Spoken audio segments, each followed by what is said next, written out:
Anong sabi mo? Hey, tito mo? Ano? Ba't may mangkok si tito mo? Ay, napakuha mo yun sa kanya. Sabi mo, akit siya di. Para ano? Akit mo si Kuya Rodel, tapos magdala ng bowl, mangkok. Para saan? Hindi ko alam. Hindi daw niya alam. Para saan? Hindi ko alam. Bigyan mo ng ulam? Hindi. Hindi ko alam. Ikaw nagpadala pa eh. Ano ko sinabi ah? Yodel, ba't may dala ka mangkok? Hindi ko alam. Ha? Yun. Mangingi ka na ng ulam? Ha? Ha? Oo. Namoy niya guys yung niluto ko guys. Sarap daw, sarap. Gusto mo? Ulam? Ha? Kain ka? Si Kuya. Kain ka? Ay! Kain ka? Ito mama na! Nila ni Venus! Inuwi ko na nga yung ngayon. Ano ginagawa niyo dyan? Parang gaway-away kayo? Now yan. Hindi daw sila away.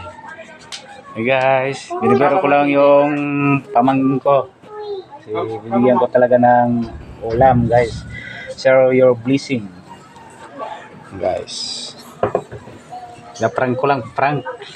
Ayan guys. Okay guys. For watching, wag lang kayo open kasi kaya-prank ko lang yung pamangkin ko. Guys. Salamat sa mga solid supporter ng Korean Waray. Anong gagawin mo talaga dito?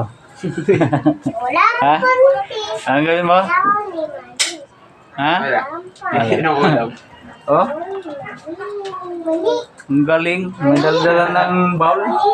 Karidi na. Ismama yan. Karidi na guys. Yung bowl niya. Lagyan daw niya ng ulam. Guys, thank you for watching. Magbabay ka na sa madlang people. Bye-bye guys. Okay, bye-bye daw guys. Guys. Bigyan natin siya ng ulam. Guys, thank you for watching.